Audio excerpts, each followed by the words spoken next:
minutes, and then we can start.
Good evening, ma'am. Good evening. We shall start in a minute.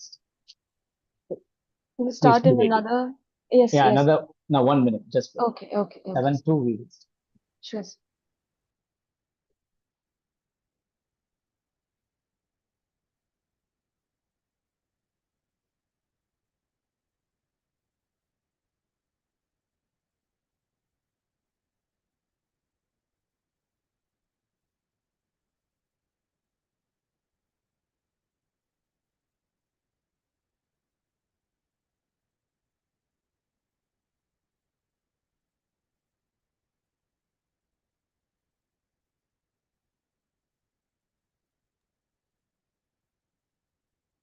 Yeah. Yes, ma'am. We can start. Good evening, everyone. Welcome to the final day, that is day 6 of MCCRC series on digital humanities. In yesterday's session, Dr. Venkat sir took us through a journey of discovering digital humanities in the context of history. Sorry? Yeah, ma'am. Continue? Please go ahead. Yeah. Please go on. We learned how digital humanities transforms historical research by combining traditional interpretative methods with computational tools, enabling historians to analyze vast data sets, visualize patterns, and uncover new insights. It introduced techniques such as digital archives, GIS mapping, text analysis, and computational linguistics, while encouraging interdisciplinary collaboration across fields like computer science and history.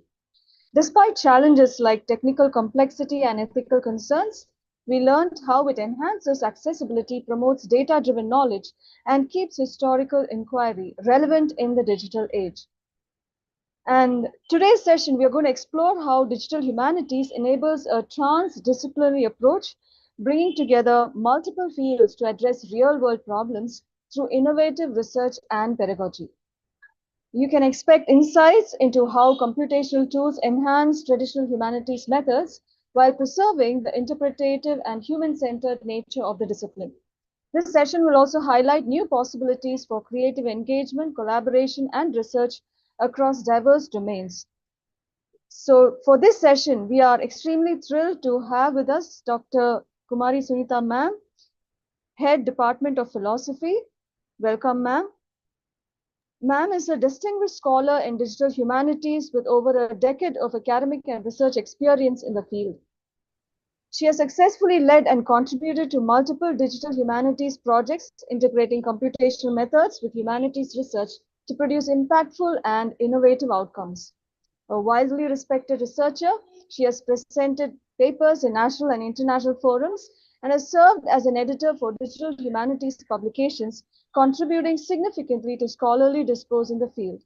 Her strong global network with leading digital humanities experts reflects her active engagement with contemporary research communities and collaborations.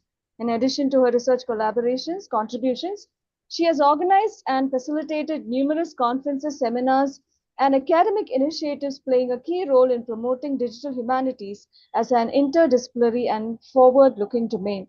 Her work continues to bridge theory and practice, making digital humanities more accessible, relevant, and impactful in both academic and applied contexts. We're very happy to have you here with us, ma'am.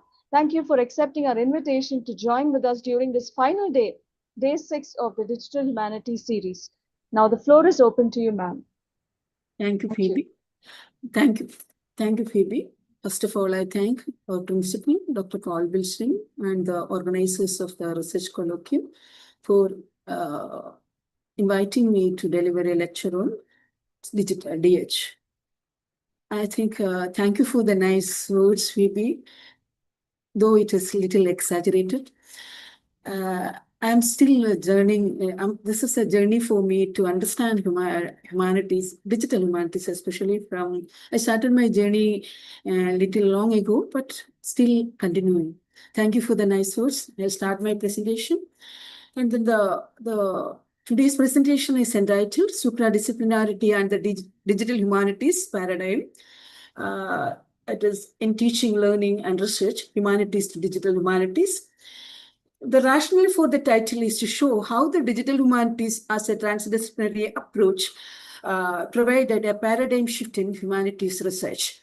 The rapid transformation of knowledge systems in the 21st century demands approaches that transcend traditional disciplinary boundaries.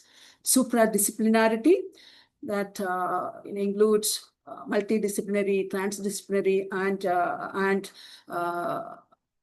interdisciplinary approaches. Supradisciplinarity, going beyond the confines of individual disciplines, offers a framework for integrating diverse modes of inquiry, enabling holistic teaching, learning, and research. This shift moves beyond intrinsic disciplinary curiosity and increasingly situated in problem labs rather than traditional department labs. Within the humanities, this shift is particularly significant as the field evolves into digital humanities, where classical interpretative traditions intersect the computational tools, data analytics, and digital platforms. Before going to DH, I will briefly discuss different approaches in humanities and so for new knowledge production. The following 5 levels interdisciplinary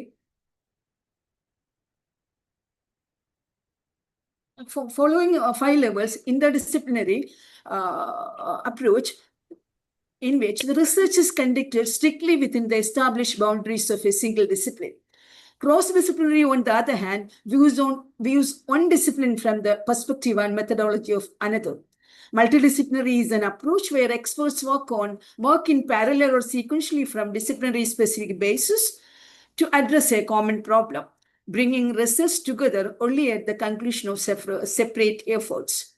Interdisciplinary research is a real synthesis of approaches involving joint work on a shared problem, where the integration of knowledge allows for the emergence of superior insights attainable by a single discipline. Transdisciplinary is the highest form of integration that creates a unified intellectual framework. It frames research questions outside traditional boundaries to generate a common knowledge system. The epistemological divergence or epistemological divide in humanities. That is, when you ask a physicist, what are the humanities, what is digital humanities? When you ask a physicist what gravity is, and she will most likely first reply with a brief textual description about forces and masses in the universe. That is how objects pull on each other, and then she she may present a mathematical formula. Ask an Indian economist or economist in general to define poverty, and he or she might refer multi-dimensional poverty index, maybe latest one Niti Aayog MPI or World Bank poverty land list of scales, rates, and other metrics to define the term. But ask a humanist to define peace, and she will first to check the word in the dictionary and then to give a brief historical survey of how the word evolved. That is, she will explain where the word came from, what languages it came from, and how its meaning changed over time. After that, she might tell a story or a narrative using old written records. She would be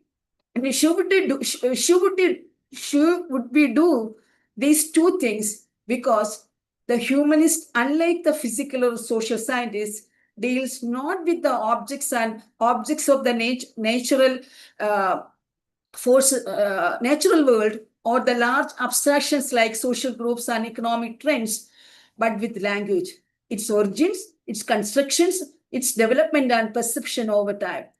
The very core of humanistic study is to seek out origins and to interpret how we use language, including the language of the visual arts, music, and architecture, to understand the world that humans have created.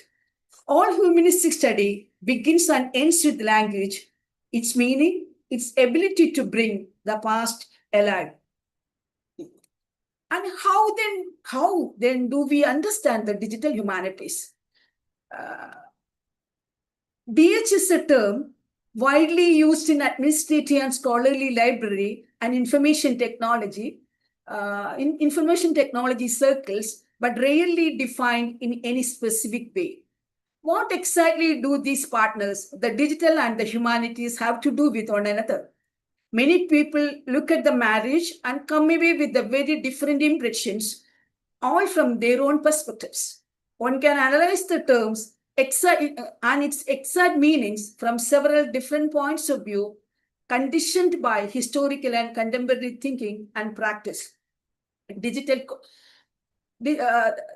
does the digital affect the basic humanities? While some believe that the digital is fundamentally changing the work of the humanist, others continue to believe that the digital merely helps humanists to work better. Some even believe that the digital may be undermining the fundamental nature of humanities. Many humanists tend to view the digital humanities as a methodology that brings the tools and power of computing to bear on the traditional work of humanities. But computer scientists see it differently. They think digital humanities is about studying how computers change subjects like history or literature, philosophy or anthropology, or cultural studies or media, and also what these subjects can teach them about computers. Therefore, here I again argue that according to them, it is a field of study. It is a methodology, also it's a field of digital humanities, also a field of study. The convergence of humanities and digital technologies has constituted an environment in which the humanistic inquiry has been subjected to novel methodological frameworks. These frameworks simultaneously problematize the epistemological foundations of the humanities while enabling new modalities of research. The constellation of platforms, its applications, techniques, and tools subsumed under the designation of digital has profoundly reconfigured the practices of humanities. Data collection, data organization, data analysis, interpretation, data visualization, and dissemination of scholarly information. I come across more than 25 definitions of digital humanities. If I take almost my 8 to 10 years of study. These two definitions are very close to my heart. Digital humanities is an area of research. This is from Wikipedia online article. Digital humanities is an area of research and teaching at the intersection of computing and the disciplines of the humanities. Developing the field of humanities computing, humanistic computing, and digital humanities praxis, digital humanities embraces a variety of topics, curating online collections to data mining large cultural data sets. Digital humanities, often abbreviated DH, currently incorporates uh, both digital and non-digital material and combines the methodologies from traditional humanities discipline such as history, philosophy, linguistics, literature, art, archaeology, music, and cultural studies, and social sciences with tools provided by computing such as data visualization, information retrieval, data mining, statistics, text mining, digital mapping, and digital publishing. Digital humanity, digital next definition I am I'm very much close to is digital humanities asks what it means to be a human being in the networked information age and to participate in fluid communities of practice, asking and answering research questions that cannot be reduced to a single genre, medium, discipline, or institution. It is a global, transhistorical, transmedia approach to knowledge and meaning making. Reimagining the humanities data. With the advent of digital humanities, humanists are using both traditional materials and those previously considered as outside the parameters of their disciplines. This will bring more collaborative types of research. I will be discussing variety of elements that can be incorporated in the digital records research, and I also will be linking these elements with tools. Before discussing the different elements of DH, I will be discussing on data and humanities and DH research. At this point, uh, it is important to reiterate one of our initial distinctions. While physical scientists draw their data from the natural world and social scientists from human groupings, humanists draw their information from the world created by humans, most concretely from historically created objects, but also from the record of human discourse, either about that record or about human discourse itself. Thus, humanities data might be about the record of events, what we commonly call facts, about the text created about them, whether these texts are written, oral, visual, oral, or spatial. Humanists have therefore tended to talk more about text or cultural or artistic objects. But now, under the impact of the digital, a certain leveling language tends to group all these under the rubrics of data. Digital mediation creates a leveling language where traditional artifacts are grouped under the rubrics of data. This transition allows for the categorization of information into raw and processed states, facilitating new modes of analysis. Digital humanities transform data, that is archival data, into usable data, that is called a metadata. Metadata address plus content plus meaning. Data about data, that is the nervous system of digital humanities. There is an ontological, not only an epistemological shift happen in knowledge production, but also an ontological shift happens from humanistic object to data. For the purpose of the distinction and keeping a broad common description among the sciences and humanities, we will divide data into two types: raw data and processed data. That is data in its original form versus data that has been collected and organized. For example, Raw data could be the visionary painter Vincent van Gogh's original painting, his writings, books, while processed data could be an edition of those painting, notebooks with introduction, an annotation apparatus such as notes and so on. Both the raw and processed data are collected in libraries, museums, and archives. Many scholars compile basic work to compile the specific materials they need. Only a few materials will be digitally available. The work of processing, collecting material, unstructured data, and semi-structured data into digital format, including tagging and structuring it, is a part of the work of digital humanities. And much of the work is done by archives and libraries.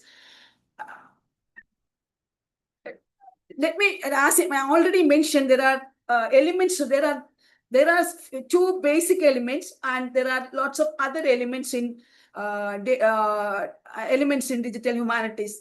Text and document are the basic material data. Object, artifact, video, sound and space, performance, ritual, construction, models, video, audio. All these are the other elements of digital humanities. Our notion of the test has changed radically under the impact of linguistics and critical turns. Traditionally, text is fiction or non-fiction, preserved in a written or in an oral form. There could be an object to study for the literary, and there might be a data to study by other disciplines as well. A data tree, and which provided by the digital humanities, provides a visualization of literary text. The text now takes a broader meaning of any datum subject to reading. More than this, a text can be also a cultural object. Intertextuality is merging with intercommunication with computer-created objects.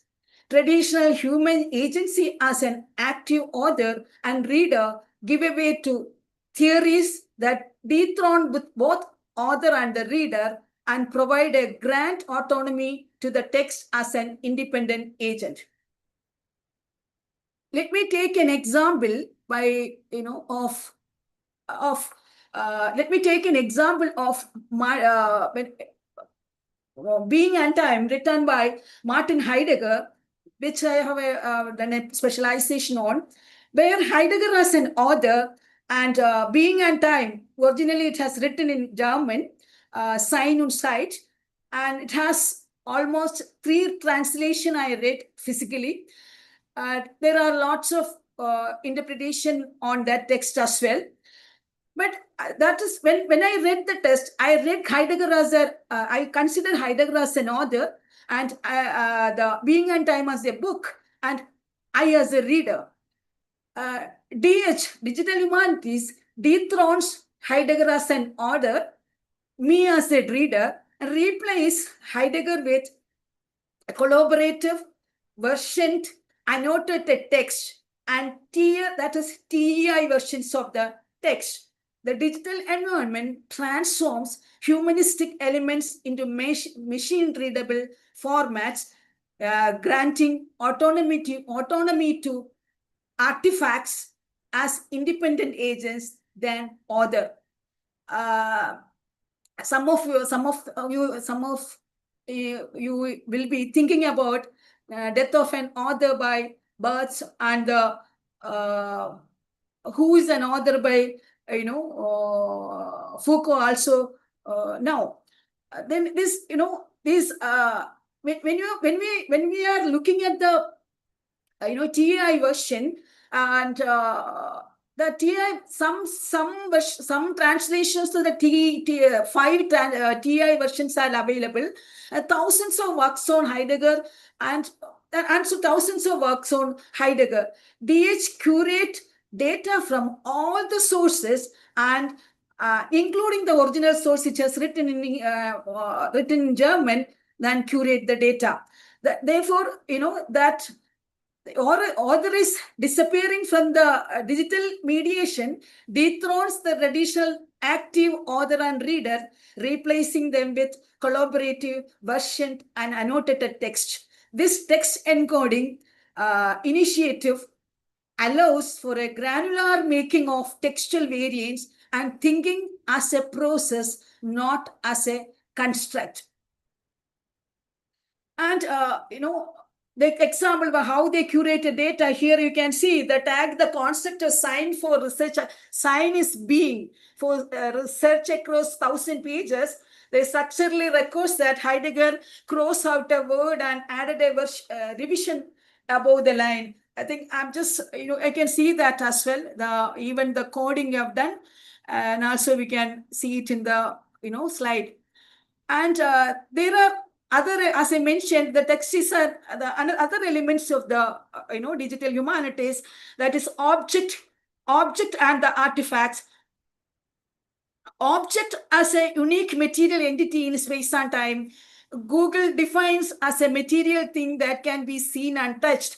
Broadly speaking, animate object in the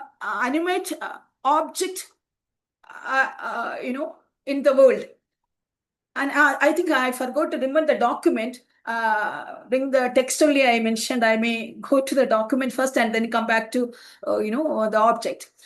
Document, when you look at the document is a written and printed paper furnishing information of evidence. Through the 20th century development of information science, earlier known as documentation science, the term has become a theoretical construct that stands. Now it is a information science that stands anything independent of form that can be preserved or represented to serve as an evidence and quotation. A star in the sky is not a document, but the photograph would be a document. A stone in a river is not a document, but a stone exhibited in a museum would be a document. And going back to the objects and the artifact, and then I already mentioned about the object. Artifact as a simple object and tool or weapon made by human. A star in the sky is an object, but the photograph, it is an object and the artifact. Similarly, the book is an artifact, a material used for the making the book is an object. University may be an artifact for cultural production. Cultural productions. Therefore, moving back to image, they also studied images. Images in scholarly study as prints, drawing, paintings, computer renderings as representatives of the original artifact. Object building or work of art, performance, ritual or social events, or they might be the same image collected, studied as objects themselves. Art historians, social historian, intellectual historians, means that philosophers study these images with very different research questions. Historical or cultural information, their intrinsic value or aesthetic value is studied. Digital imagining brings out all perspectives, not only one perspective, all perspective together. That is the agency will disappear from the scene. I remember the quotation by Walter Benjamin. I think one of the very prominent neo-Marxian thinker. I quote, even in the perfect reproduction of the work of art is lacking in one element, its presence in time and space, its unique existence of the place where it happens to be. And when it comes to sound and audio, I'm going to speak out the archives now. Objects, British Library sounds includes almost 50,000 over 129 years old recorded sound. Archives like British Library sounds with almost 50,000 recordings of music, drama, and literature. All these are open source. You can freely access all this material. And that is www.docs.org. And social activism sound recording project at University of California, Berkeley, that also they have Visionary Cross org.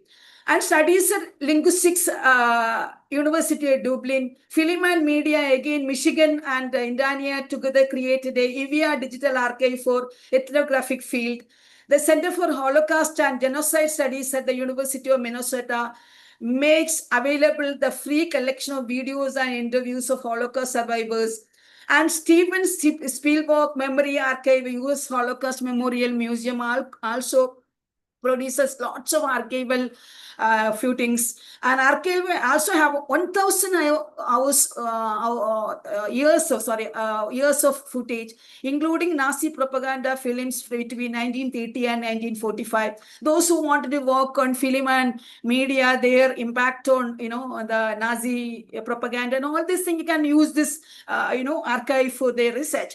Space and environment. Again, space is a three-dimensional medium in which objects and events have location and direction. A cathedral can be an object and a space. Garden and landscapes, etc. are spaces. Places are space with identity subscribed by human experience. Place is a security. Place is also considered security and freedom. But through the DH, one can study space without really occupying it. Therefore, this is not a GI. I think already Dr. Venkata Ramanujam and others have shown the QGIS software, I think, and GIS mapping. This area is also broadly known as spatial humanities. It is not DH plus spatial research, geography plus history, all this can be studied. And another one is places, but through a performance, space and performance. I just put it together because of, the time constraint. A performance is an event a performer or a group performs. Performer or a group performers behave in a particular way for another group of people, the audience. Same way, there may ritualists, especially trained performer, perform in select audience. Former is an expression of art, later an expression of traditional memory, and a deep religious belief. Even for this, there are lots of archives for abroad. Even here also I will inform you later. Kennedy Center, a public archive, Washington. Andrew Apter African Studies Center, Department of History, UCA Berkeley, and their Orba Ritual Archive is the best example. Therefore, through DH, researchers study space, location, and place without physical occupation. Digital archives like the, I already mentioned, they research in DH requires conceptual agility using tools not merely as skills but as a modes of inquiry. Just a second. Yeah. Inquiry. There is a new cognitive science evolved through this, a conceptual agility, epistemic humility, and tool agnostic inquiry. They are moving seamlessly between abstract philosophical reasoning to data patterns and narrative understanding without viewing them as a separate domains. And this tools help you to, especially like Python and R. Again, there are not only that, there are lots of software available than Python and R. Separate software for different, data mining, data visualization, textual visualization, different tools available. Even philosophy and history, different tools available. Literature, different tools available as well. Therefore, that leading Python close reading and ethnography, not just that isolates a skill, but as different lens to us what is going on there. And then also epistemic humility, recognizing that not single discipline can claim ultimate authority over complex human phenomena like identity, justice, or beauty. I will explain this with an example from the integrated research example, like, as I mentioned, the synergy, the convergence of textual and database methods, then how it happens. I'm just taking a case study here, and dignity in the concept of dignity in what is dignity in Indian public life. And then there we are just looking at not through the philosophical text or written documents, but we are also looking different documents on law and jurisprudence, religious texts, philosophy, AI ethics, and algorithms, even political books on political theories can be referred, and different documents, traditional as well as the digital oriented can be, digital materials can be referred. Finally, instead of traditional monograph, we don't have a boundary. We are going beyond the boundary. Therefore, the objects via problem-centric labs holding linguistic, conceptual, ethic data together simultaneously. Therefore, I may, in the particular research, if you wanted to, see, this is the synergy happens. Synthesis or loop action and both scales I'm just describing to you. The textual action is close reading of the foundational text of Kant and Ampere to set the philosophical stakes. And the data tools, I'm using, building a corpus of thousands of Supreme Court judgments and running top models. This might reveal the dignity clusters with the privacy and manual scavenging after 210. You will be wondering why the manual scavenging came all of a sudden. Synthesis of the data, what we do is, without textual tools, a researcher might, the person who is doing the research, dignity is equal to, when we understand dignity in a textual format, is equal to privacy, because they cluster. However, however, this, the close reading of the Puttaswamy judgment, I don't know how many of you are, you will be knowing about the Aadhaar case in 2018 on linking of Aadhaar with the bank and all, your bank account and all. A judgment may reveal a judge that is going to your privacy is in public, Puttaswamy judgment may reveal a judge is actually rejecting the equation. The equation of dignity is privacy. Textual tools dictate the irony or negation that statistics, irony or negation that statistics makes. This synergy fosters epistemic humility, the recognition that scale has its own truths. Not everything is important, is countable. Ambiguity, silence, performity require humanistic listening, while very wicked problems or problems like AI ethics require computational scale. And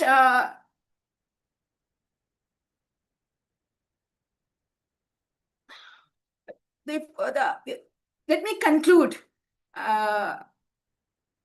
by, the shift towards the superdisciplinarity and digital humanities, create a unified knowledge system where information is evaluated by its ability to change the problem space, rather than its fit within a department, departmental, or the disciplinary specific research.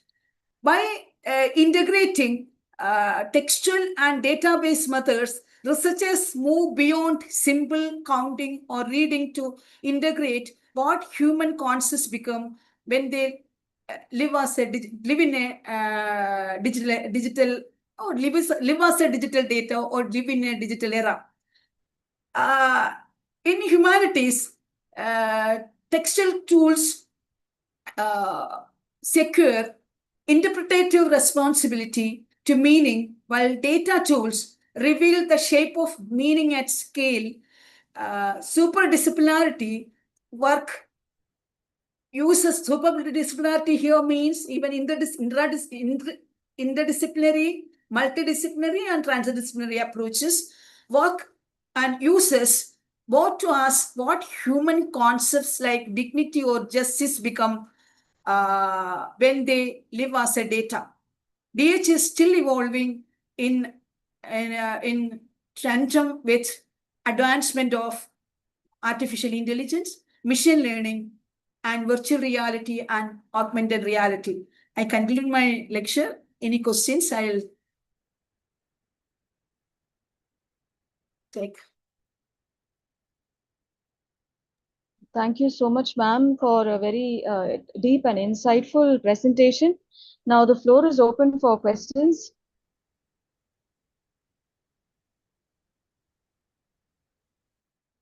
Ma'am has explained and elaborated about the different approaches in digital humanities and said that new knowledge projection leads to integration of knowledge for superior insights. And ma'am's presentation has stressed the need to go transdisciplinary to generate common knowledge system. Ma'am also explained how there is an epistemological divide in understanding the world over disciplines, and how when we bring the disciplines together, which is the need of the hour, we'll be able to get a more humanistic view, which is the method. And for the computer scientist view, digital humanities becomes a field of study. So this understanding the difference between raw data and processed data, and how processed and visualized data will reveal thinking as a process and not just as a construct, is something very important we need to remember. In other words, digital humanities, it even reflects the way we construct knowledge or we construct meaning. So that was one very important point which ma'am said. And what it means to be a human being in the network of knowledge is more relevant today than ever for digital, because digital imagining brings all sorts of perspectives together. That was one point which ma'am said, imagining. So when we imagine it in a digital way, it brings a lot of perspectives together, which means that no single discipline can claim to describe these complex concepts. So these are some of the interesting highlights, and ma'am ended by explaining the leap to supradisciplinary, which is the ultimate scope and vision of digital humanities, just like world literature. So thank you so much, ma'am, for a very interesting presentation. Dear participants, we invite questions. We have come to the end of the session and of the series. So if you have any questions, you can present your questions. You can even type it in the chat box. You can unmute and also talk about it.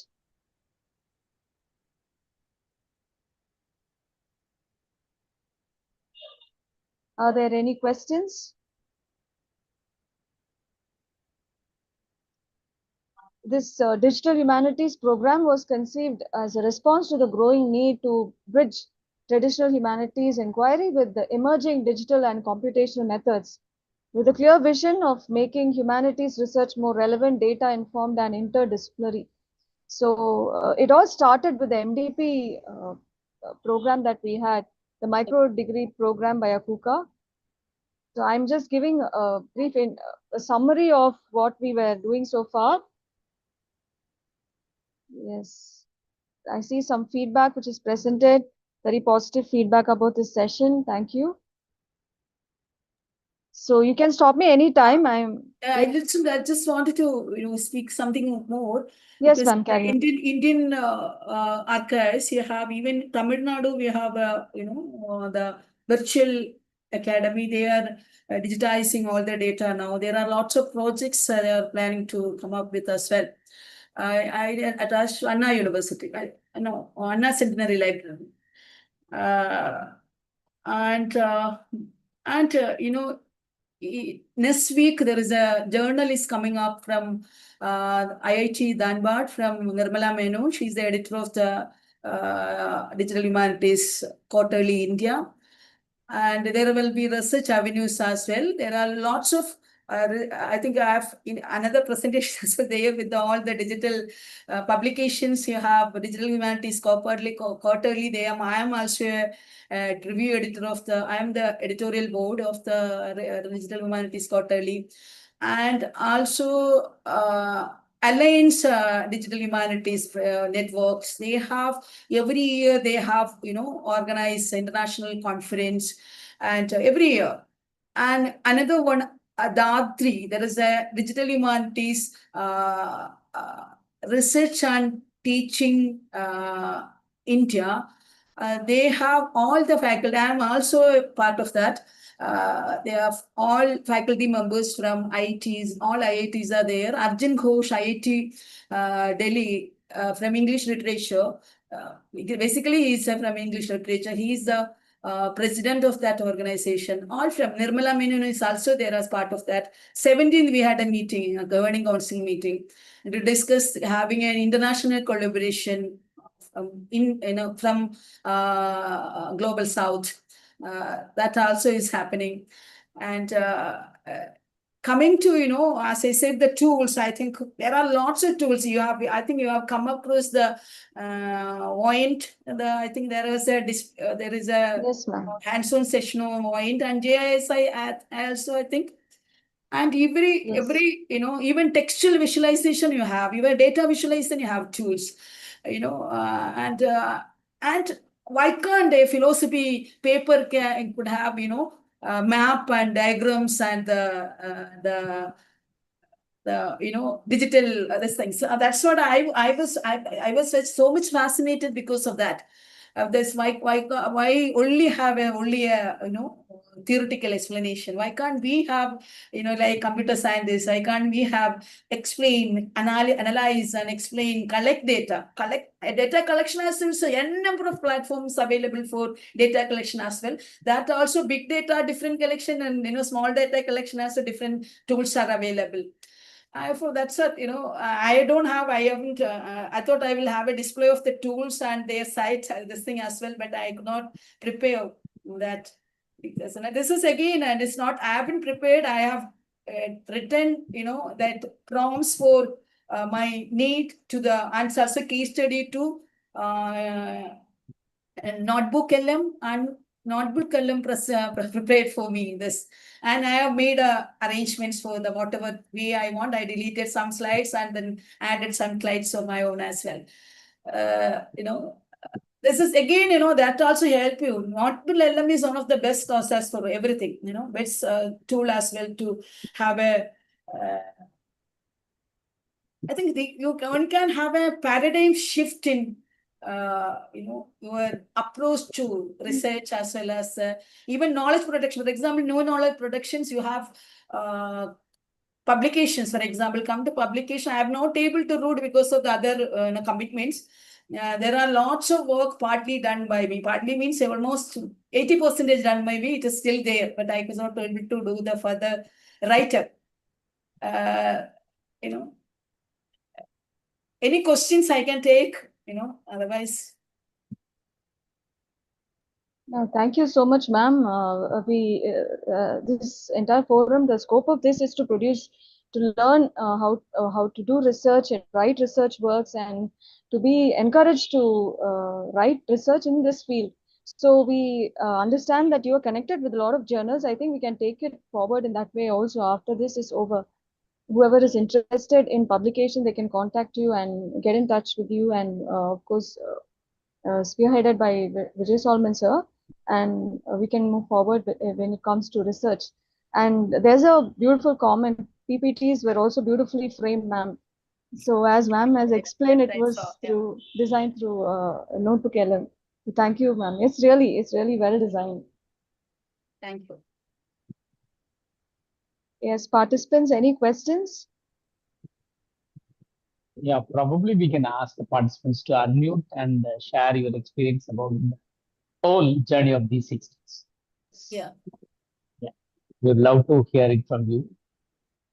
Okay, dear participants, we have come to the end of the entire series.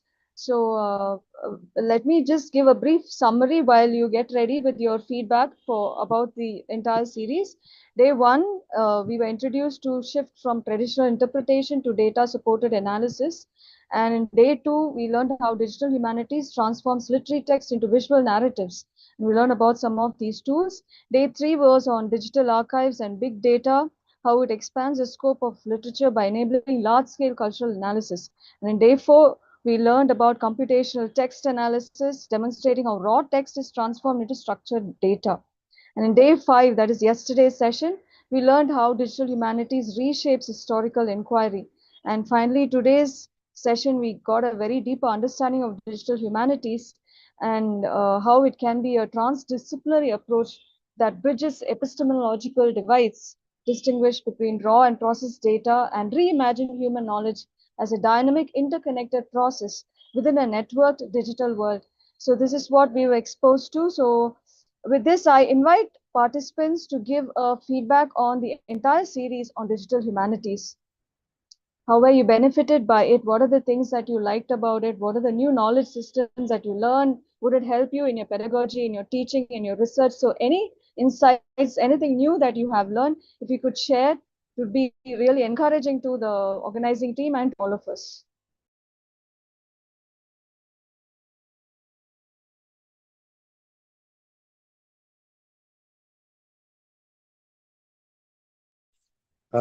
Phoebe, this is Ashik here. Am I audible? Yes, sir. Yes, sir. All right. So, just wanted to congratulate the team, organizing team, for the wonderful series. Kind of extremely helpful. This has been a long overdue because we've been thinking about it for past almost 2 to 3 years, and finally, thanks to Dr. Phoebe and Dr. Vijay Solomon, we are able to do it. It's a long way for us to go ahead. The way we convert most of our pedagogy into digital element, it's a long way. But again, this is a very good start, and this should really, and it actually gives us a complete, total different perspective of what we have been thinking of in the last few years. And digital humanities is the future. And while other nations have started and have gone it well in advance, we are somewhere close, working towards it. And I'm happy that the organizing team could think about this seminar, sorry, series, and then we are able to join in. Right. And thank you. It was a wonderful program. Yeah, Thank thank you, you. Ashik, Thank sir. you.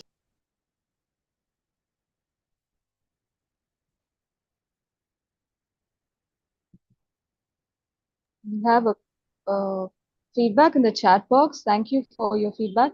Overall, the speakers presented very beautifully, very informative as well. Thank you so much for your feedback. Any other participants would like to share? Yes, ma'am. Thank you, ma'am. Thank you. It was really informative, very informative. I think you learn much more. So, I'm not that much good in technical industry, but after doing all these things, you just go more deeper so that you learn more things. So, really Thank you. informative. Thank you. Thank you so much. Thank you so much.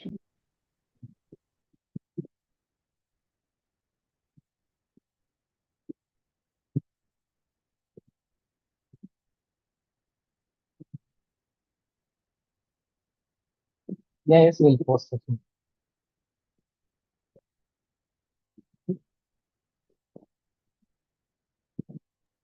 Would anyone else like to share the feedback? Of course, you can share it in the feedback link as well.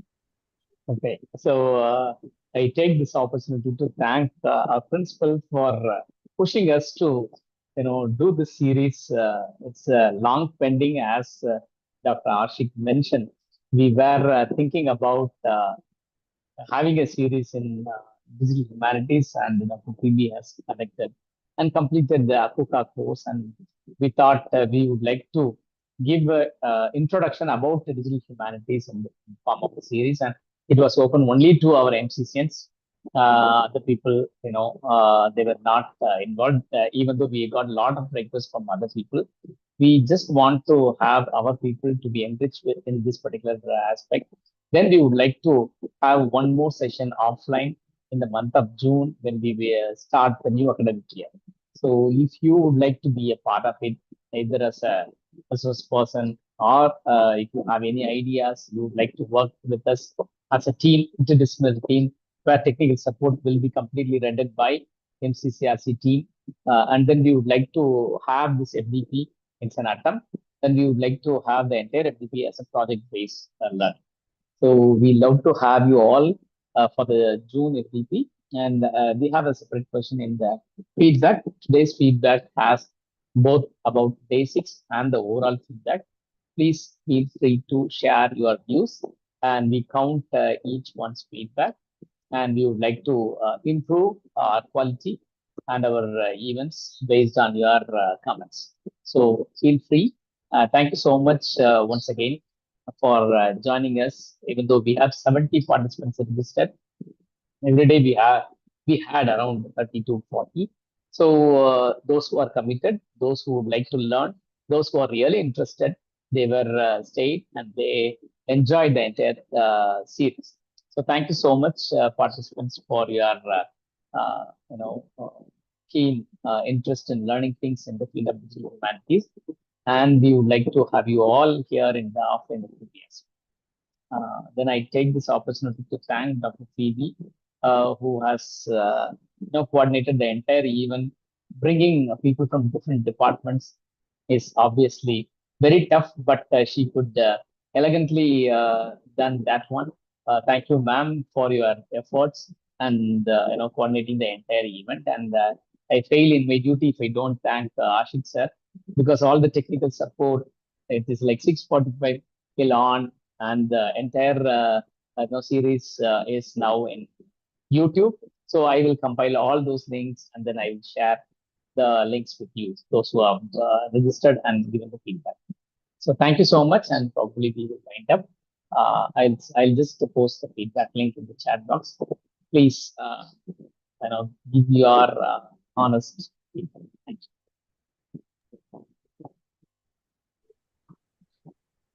Shall we close, sir? We'll wait for some time so that people can click the feedback. Okay, okay. And they can. So, Ashik sir, probably we can, we can close the YouTube. Vijay, அது close பண்ணிட்டு 1 minute. I'm logging Yes. in the other account. Shall I'll make you as a host? Can you meet me as a host? Yeah. And then,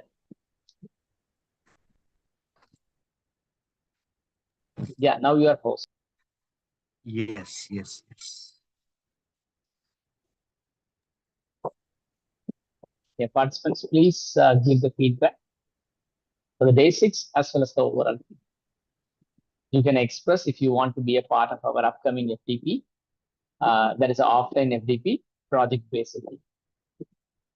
We would like to build an interdisciplinary team in digital humanities that will carry the legacy of MCC, and take the name forward, the college forward.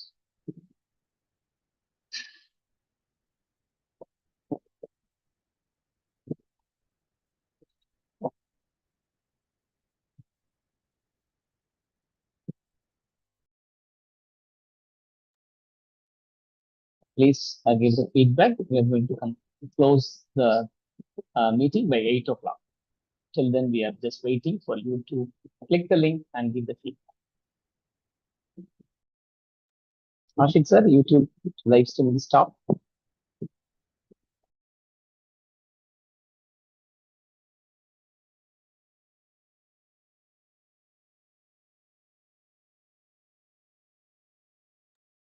I'm just trying to log in and then trying to close it. 1 minute, I'll do that. Yes.